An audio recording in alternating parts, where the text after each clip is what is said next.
হাওড়ায় হোমিওপ্যাথি কলেজের ছাত্র বিক্ষোভ।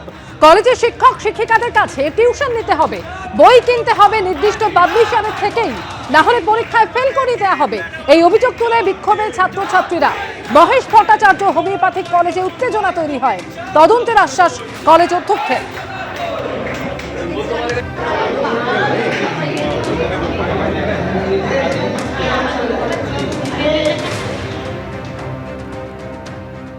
এটা অভিযোগ যে তারা দীর্ঘদিন ধরে শুনে আসছেন, কিন্তু এর আগে যারা বলেছে না আমাদের কাছে অভিযোগ পড়েছে। অভিযোগ করার পর যেদিন পড়েছে তার 2-3 দিন পরেই আমরা গ্রিভেন্স সিডিশন কমিটিকে পাঠিয়েছি, সেখানে সেটা ডিসকাস হচ্ছে।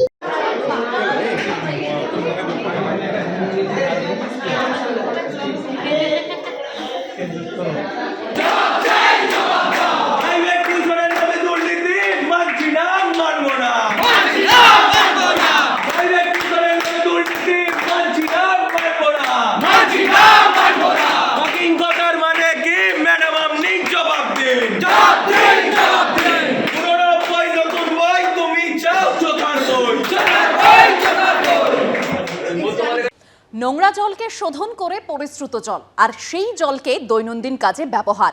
আইআইটি খড়গপুরের সঙ্গে যৌথ উদ্যোগে পাইলট প্রজেক্ট আনতে চলেছে কলকাতা পুরসভা। পুরসভার দাবি, এর ফলে তাদের দৈনন্দিন কাজে পানীয় জলের ব্যবহার যেমন কমবে, তেমনই কমবে জল দূষণ। পাশাপাশি এই প্রজেক্টকে পেটেন্ট করার সিদ্ধান্ত নিয়েছে পুরসভা। ফলে দেশের কোথাও এই প্রজেক্ট ব্যবহৃত হলে তার থেকে আর্থিকভাবে লাভবান হবে কলকাতা পুরসভা।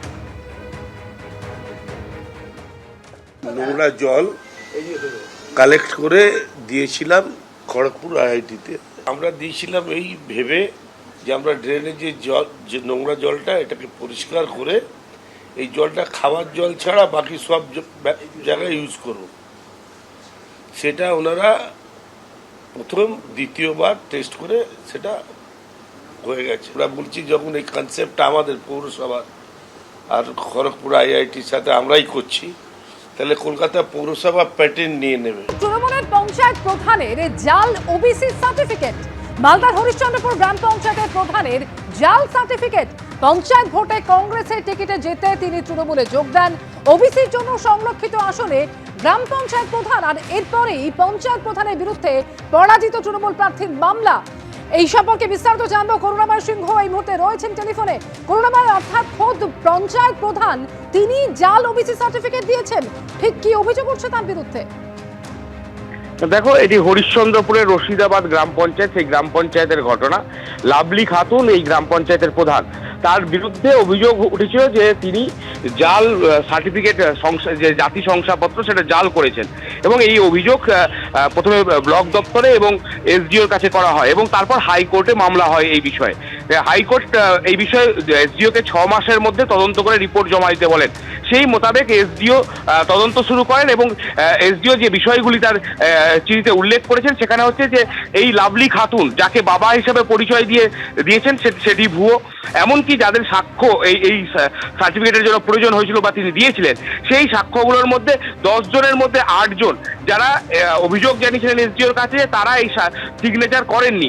স্বাভাবিকভাবে বেশ কিছু অসঙ্গতি ছিল এবং এই সার্টিফিকেট ভুল তথ্য দিয়ে তৈরি করা হয়েছিল। সেই বিষয়ে পরিষ্কার হওয়ার পরই এই চাঁচলের মহকুমা শাসক তিনি এই certificate, caste certificate, OBC certificate সেটা বাতিল করে দিয়েছেন এবং লিখিতভাবে নোটিশ আকারে সেটা জানিয়েও দেওয়া হয়েছে লাভলি খাতুনকে। যদিও লাভলি খাতুনের স্বামী জানিয়েছেন যে এই বিষয়ে তার কিছু জানা নেই এবং এই ঘটনা ঘিরে রাজনৈতিক চাপানোতর শুরু হচ্ছে। তোমাকে বলে রাখি, এই পঞ্চায়েত প্রধান